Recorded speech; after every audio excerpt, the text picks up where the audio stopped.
네, 신지우입니다. 우리가 중학교 사회 시간에 사회적 지위라는 걸 배우거든요. 사회적 지위는 귀속 지위와 성취 지위로 나뉘어요. 먼저 귀속 지위는 태어나면서 갖게 된 고유의 역할을 말합니다. 예를 들면 성별이라든지 인종, 출신지 같은 것들이고요. 신분 제도가 있을 때는 가문도 포함이 됐었겠죠. 성취 지위는 태어나고 선택과 노력에 따라 얻을 수 있는 것들이에요. 크게 부모나 직업 정도로 내가 언제든지 선택할 수 있고 도중에 포기할 수도 있는 역할이 되는 거죠.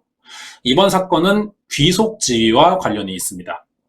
사람은 누구나 이 귀속 지위를 건드릴 때 굉장히 쉽게 민감해지거든요. 예를 들어서 누군가 내 얼굴을 못생겼다고 말하면 그게 사실일지언정 이 지적의 타당성을 따지기보다 화부터 내게 된다는 거예요.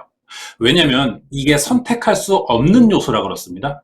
최소한 내가 이렇게 생기겠다고 결정이라도 했었다면은 내 선택이 바람직하지 못했다는 인정은 할 수 있어요. 하지만 그럴 수가 없는 부분인데 안 좋은 평가까지 당하니까 억울하다는 거죠. 내가 일부러 이렇게 태어난 건 아니라는 거예요. 그래서 인종과 젠더 갈등, 지역 감정들이 유독 민감한 사항들이 되는 겁니다.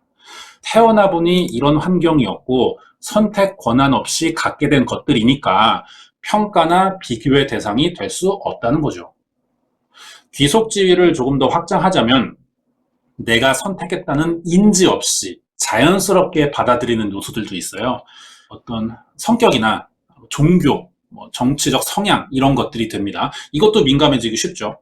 한마디로 귀속 지위는 넘지 말아야 할 선이라고도 볼 수 있는 겁니다. 누구나 나에게 선을 넘으면 아무리 가까운 사이라도 기분이 상할 수밖에 없어요.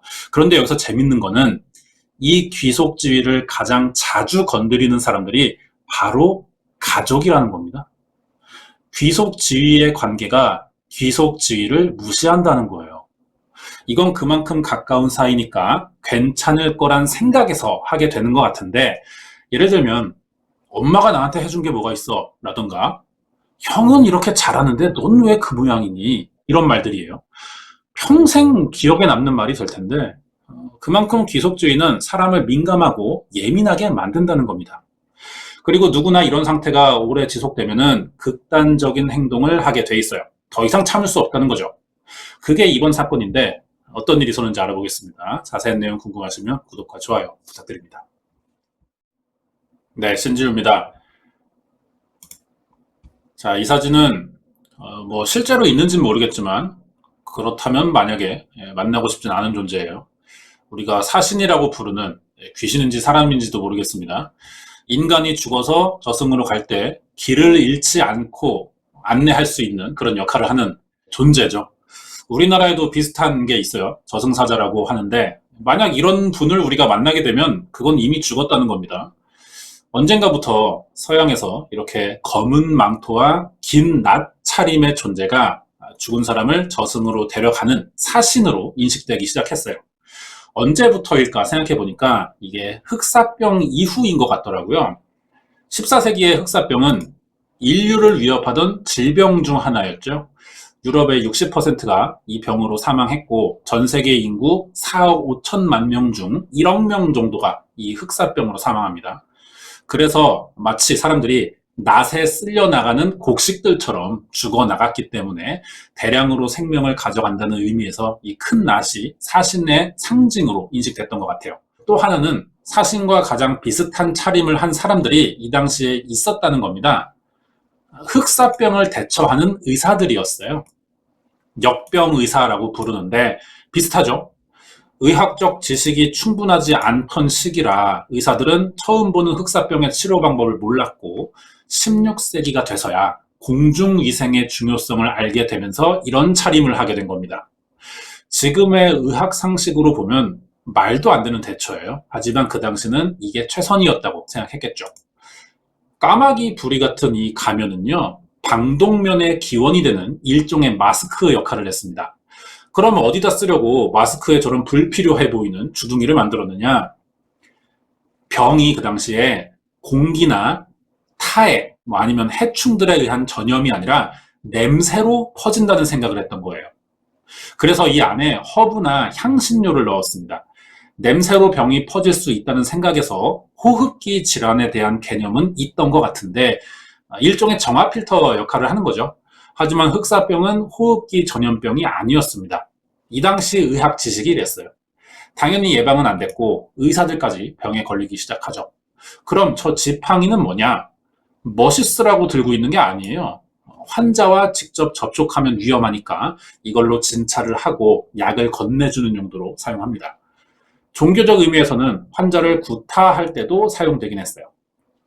왜 이런 수준 낮은 의사들이 흑사병을 담당했냐면 그 당시 유럽의 신분제 때문인 거죠.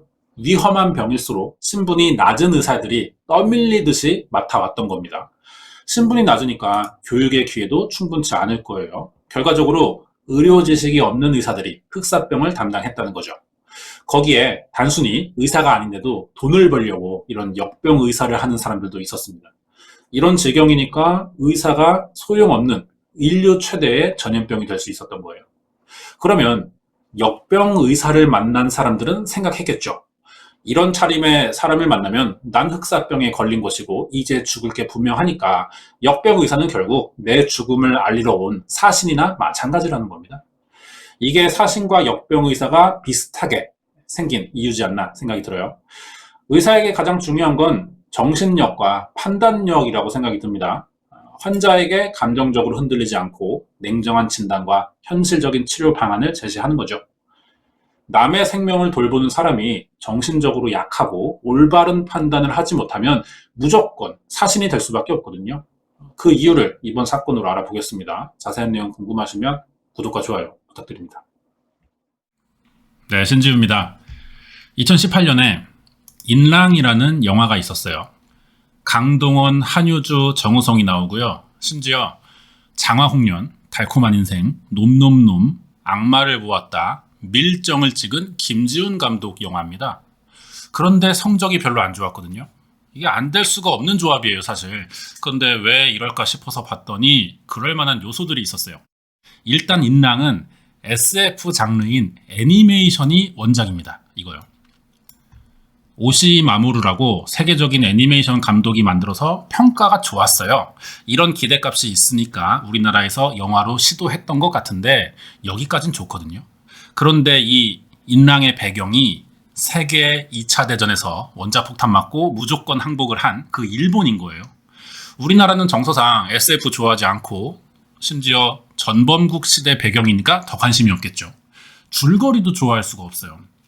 전쟁 이후 치안이 불안해진 일본에서 테러 조직이 생겨납니다. 그러자 정부는 테러에 맞설 새로운 경찰 조직을 만들어요. 경찰이 테러 조직을 진압하거든요. 그러면서 대항할 세력이 이제 없어지니까 더 강한 권력을 갖기 위해 이번엔 경찰 내부의 세력 싸움이 시작되는 거죠. 이게 인랑의 주요 내용이거든요. 실화도 아니고요. 실제 배경에서 일어날 법한 대체 역사물입니다. 픽션이라는 거죠. 그것도 일본 시대 배경으로 만든 픽션을 한국 버전으로 만든 거예요.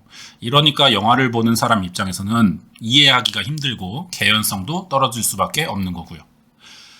가상의 내용인데 대체 역사물이라서 일부는 각색된 진짜가 있긴 합니다. 그러면 인랑에선 어떤 게 실제냐? 테러 조직이에요. 우리가 생각하는 알카에다 같은 이런 테러 조직이 아니고 시작은 학생 운동이었거든요. 일본의 근현대사를 조금 알아야 되는데 세계 2차 대전에서 패전한 일본은 군대가 해체됐어요. 그런데 몇 년 뒤 우리나라에서 전쟁이 난 겁니다. 가장 가까운 나라엔 내전이 일어났고요. 중국과 미국이 개입하고 있어요. 그런데 일본은 군대를 가질 수가 없는 거죠. 불안한 거예요. 그래서 1951년에 미국과 안전보장 조약을 체결합니다. 이 내용이 우리나라 초기에 한미 상호 방위 조약처럼 너무 불리했어요. 미국에만 너무 유리한 조약이라 일본에서는 학생들을 중심으로 안보 시위가 일어나게 되거든요. 거기에 1968년엔 니혼 대학에서 22억엔 규모의 부정 축제가 있었다는 사실이 밝혀진 겁니다. 이때도 화가 난 학생들이 시위를 했어요. 하지만 학교는 사과하지 않았고 오히려 경찰 기동대가 투입돼 폭력으로 이 시위를 진압했던 거죠. 안보 문제도 해결하지 못하는 정부가 정당한 시위를 무력으로 탄압하니까 학생들은 이 상황에 맞설 새로운 조직의 필요성을 느끼게 됩니다.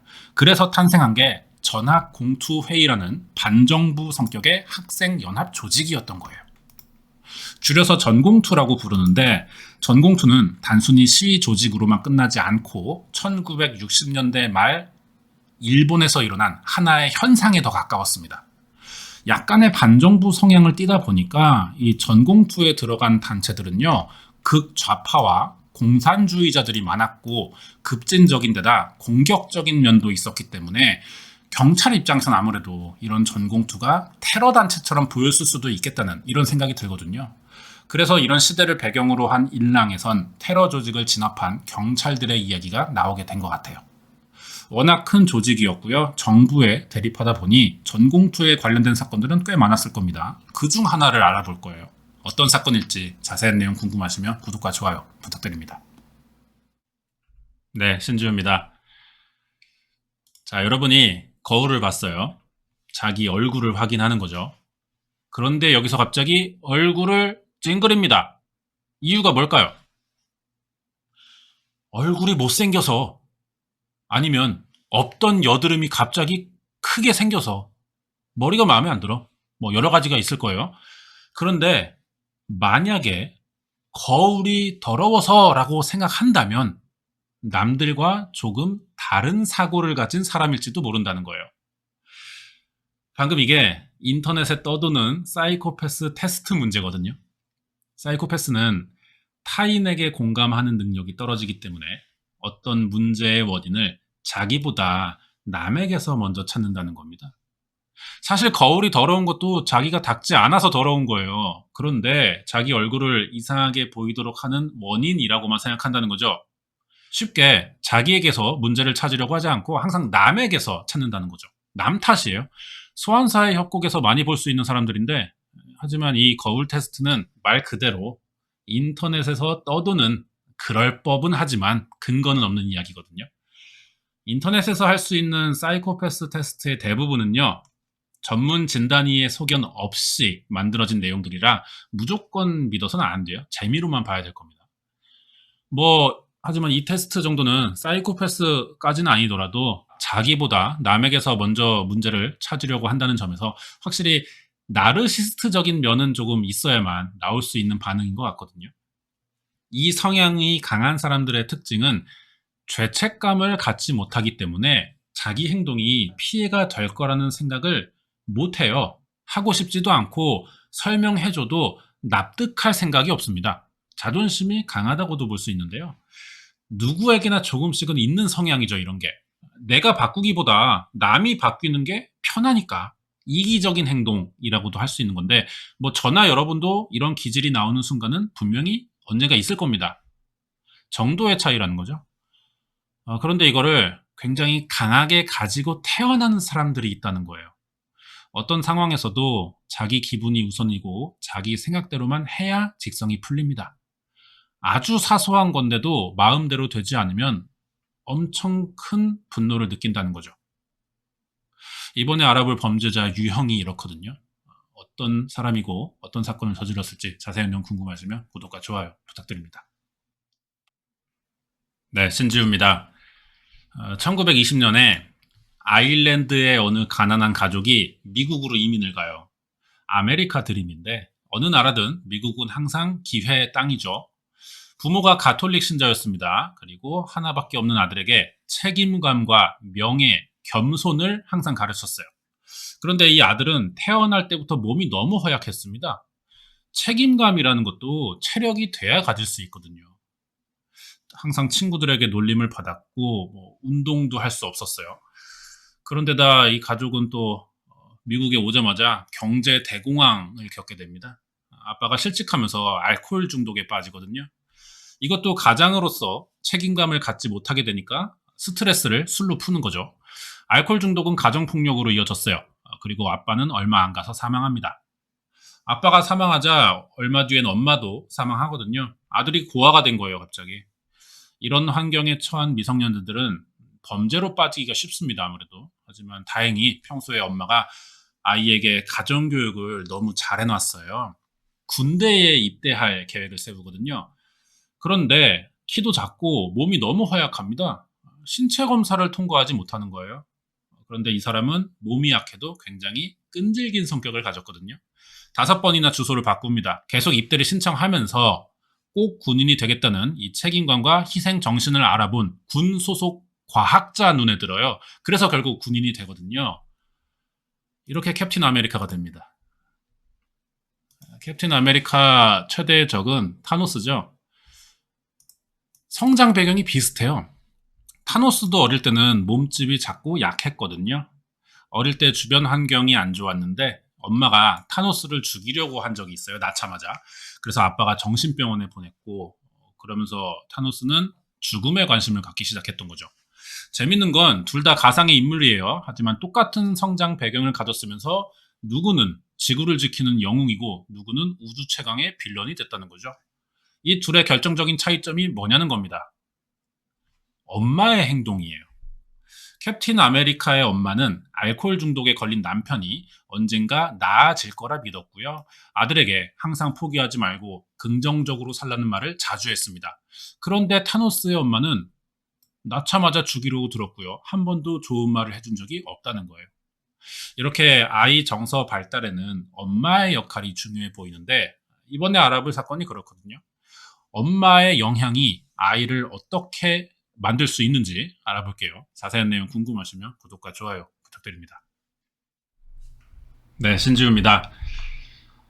이제 3월이고요.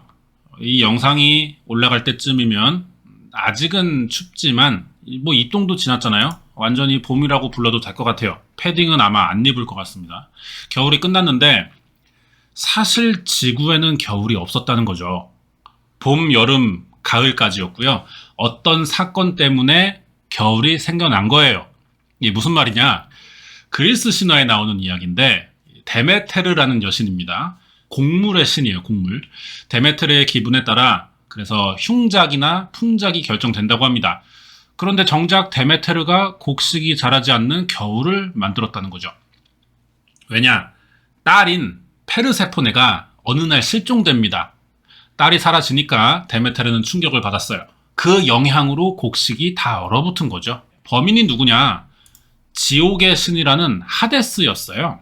데메테르는 페르세포네를 돌려주기 전까지 곡식이 자라지 않게 할 생각이었어요. 인간들에게 하지만 곡식을 받아야 했던 하데스는 결국 페르세포네를 돌려보내기로 하죠. 보내면서 가는 길에 배고프면 먹으라며 석류를 줬거든요. 이게 함정이었던 거예요.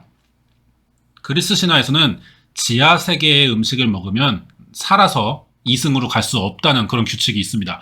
페르세포네는 하데스가 준 석류를 4알이나 먹었어요. 그래서 1년 중 4개월은 지옥에서 살아야 했고 이 기간 동안 딸과 만날 수 없는 데메테르는 곡식을 자라지 않게 하면서 울었어요. 이 눈물이 얼어서 눈이 됐다고 합니다. 이게 겨울이 생긴 이유거든요.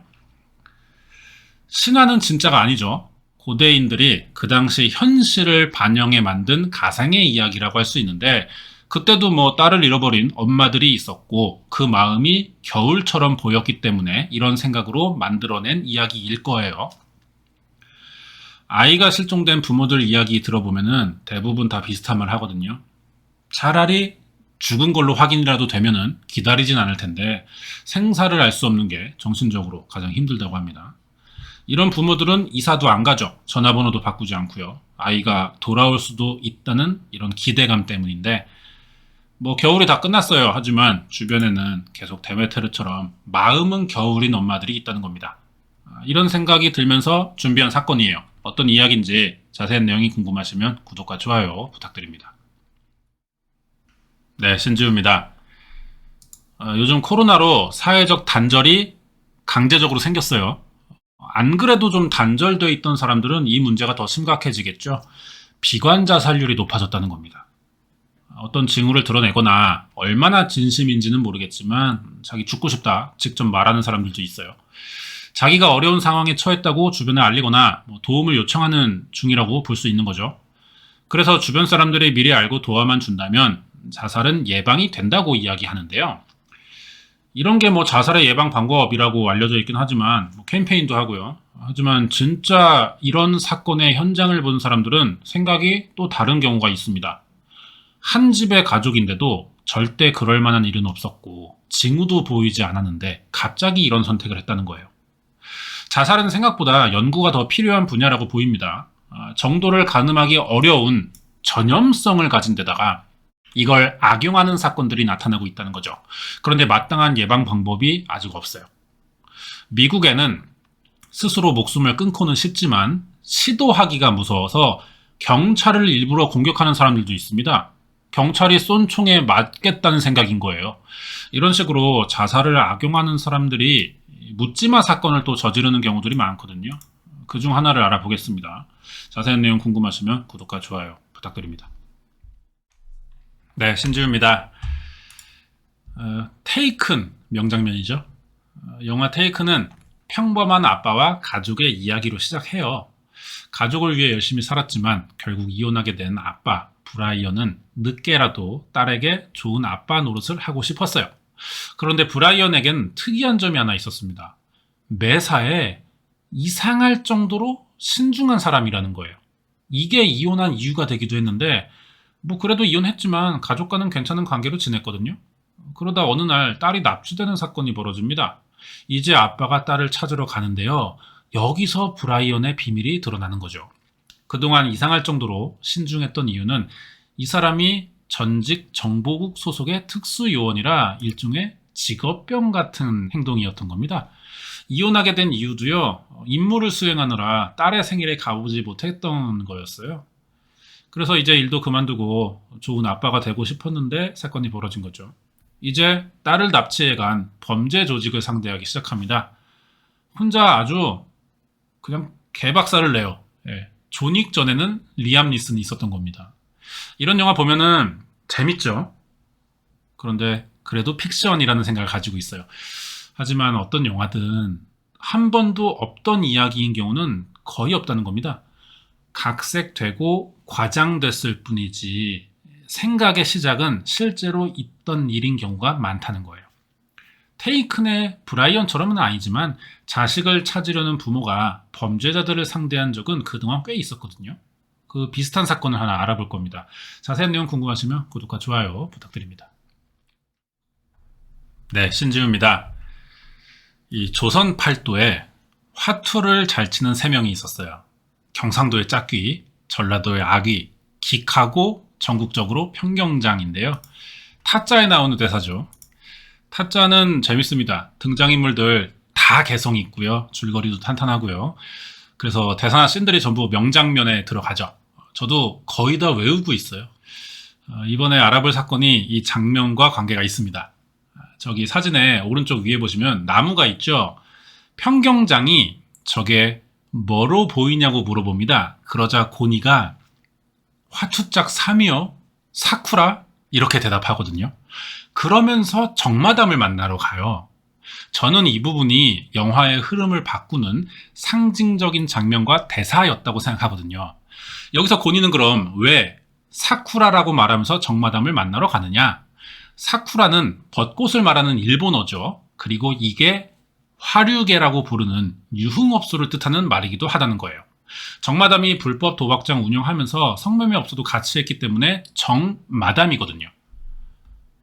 이게 고니가 말한 화투에서 사쿠라입니다. 그럼 사쿠라는 왜 유흥업을 말하는 은어가 됐느냐? 오래전부터 일본은 공창제가 합법이었어요. 그러다 보니까 다양한 종류의 유흥업소들이 생겨나기 시작합니다. 특히 에도 시대 말기에 9,000명 정도의 여성이 있던 요시와라라는 유곽이 세계적으로 유명했어요. 유곽이 성매매 업소 일대를 말합니다. 요시와라는 가게 이름이 아니에요. 그 지역을 말하거든요. 우리나라로 하면 뭐 청량리 588, 미아리, 뭐 용주골 이런 느낌이죠. 여기에 벚꽃이 있었대요. 그래서 요시와라 유곽을 사쿠라라고 부르는 사람들이 생겨났고 유흥업의 상징이 되다 보니 나중엔 성매매 성격의 업소 전체를 사쿠라라고 부르게 된 겁니다. 보는 대로 벚꽃이 예쁘고 화려하죠. 성매매 여성을 뜻하기도 하거든요. 우리나라에서도 여성을 꽃이라고 표현하는 경우들이 있는데 이게 따져보면 일본에서 들어온 유흥업 문화에서 성매매 여성을 부르던 말이었던 겁니다. 그래서 함부로 쓰면 안 되겠죠. 자, 일본에서 성매매는 하나의 문화고요. 산업이에요. 이런 요시와라처럼 유곽 사업이 큰 돈을 벌게 되자 1970년대에 이 사람 이름이 아이다 타케라고 합니다. 사업가인데 기발한 아이디어 하나를 낸 거예요. 그 전까지 성매매는 여성들의 전유물이었거든요. 그런데 이 사람이 최초로 여성 손님을 위한 남성 성매매 사업을 개발했던 거죠. 이게 바로 여성 손님들을 상대로 하는 호스트 클럽의 시작이었던 겁니다. 호스트 클럽도 인기를 끌었어요. 그래서 대표적인 일본의 유흥 문화 중 하나가 됐죠. 이번 사건이 남성 호스트 바에서 일어났거든요. 타짜를 보다가 아까 그 장면에서 생각난 사건인데 이게 재밌는 거는 사쿠라에 또 다른 뜻도 하나 있다는 거예요. 정치권에서도 사쿠라라는 표현을 쓰거든요. 신기한 게 여기서는 사쿠라가 우리나라 표준어입니다. 사전에 나와요. 내부자나 배신자를 말하는 표현이거든요. 그러니까 종합하면은 유흥업소 내부에서 일어난 사건이에요. 그래서 사쿠라라는 단어가 딱 맞는 것 같습니다. 자, 어떤 사건이었는지 궁금하시면 구독과 좋아요 부탁드립니다. 네, 신지우입니다. 천재인 연쇄살인범은 누가 있을까요? 주로 영화나 드라마에서 이 연쇄살인범들에게 천재성을 부여하는 경우가 많거든요. 그래야 다양한 방법의 범죄를 보여줄 수 있기 때문인 것 같은데 대표적으로 양들의 침묵이 그렇습니다. 이 영화에서 한니발 렉터는 다양한 분야의 천재로 나와요. 리투아니아 귀족 출신이라 예술 전반에 조예가 깊고 사개 국어를 원어민처럼 사용할 수 있어요. 정신과 의사지만 해부학에 대한 지식도 엄청 많습니다. 특히 인간의 심리와 행동을 꿰뚫는데 천재적인 감각을 가지고 있어요. 심지어 연쇄살인범이면서 후각도 민감합니다. 이런 다양한 분야의 천재적인 능력을 연쇄살인에 이용했던 건데 어떤 분야의 천재성을 가진 살인범들은요, 영화가 아니라 실제로도 꽤 있었거든요. 레오폴드와 로엡은 높은 지능을 이용해 완전 범죄를 계획했었고 IQ가 167이었던 유나 바머는 직접 테러용 폭탄을 제조했습니다. 전 세계 상위 0.15%의 지능을 가졌다는 에드먼드 캠퍼는 행동심리를 이용해 피해자를 안심시키고 유인했어요. 이 사람들의 공통점은 지능이 높다는 점도 있지만 자기가 가진 능력을 범죄에 이용했다는 겁니다. 천재적인 능력이 없더라도 보통은 자기가 아는 분야를 동원해 범죄를 저지르려고 하죠. 그런데 정반대로 감옥에 들어가고 나서 자기의 천재성을 발견한 연쇄살인범도 있다는 거예요. 그것도 자기가 저지른 범행과 전혀 상관없는 분야에서의 천재성이었다는 거죠. 누군지 알아볼게요. 자세한 내용 궁금하시면 구독과 좋아요 부탁드립니다. 네, 신지우입니다. 우리가 러시아를 불곰국이라고 부르잖아요. 어떤 나라나 지역을 그곳의 상징으로 부르는 건 해외에서도 인터넷에서 자주 있는 일이에요. 저도 뭐 라이브 할 때 저한테 감자국 사람이라고 하는 분들이 꽤 있거든요. 춘천에서 살았고 강원도 하면 감자가 생각나니까 하는 장난일 거예요. 그런데 이게 또 약간은 무시조의 장난입니다. 그래서 너무 심하면 안 돼요. 그만하라는 게 아니고 사실 열받을 때도 좀 있는데 친하면 뭐 이해 가능한 수준이겠죠. 그런데 이게 특정 지역 같은 경우는 굉장히 심각한 비하의 의미인 경우가 있어서 잘 알고 써야 될 거예요. 자, 불곰국이 이게 참 말이 웃기고 찰집니다. 입에 감기잖아요. 그래서 쓰는데 언제부터 이렇게 불렀냐는 거죠.